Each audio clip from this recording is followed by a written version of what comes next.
干嘛呢？什么题材？这是干什么呢？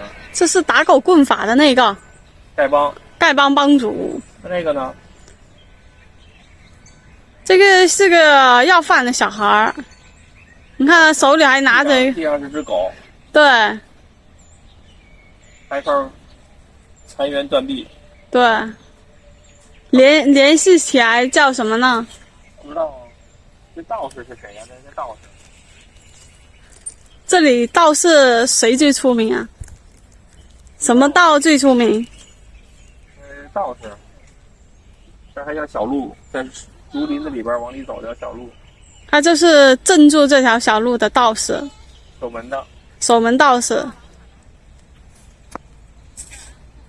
看不懂。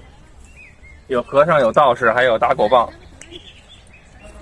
不好看懂。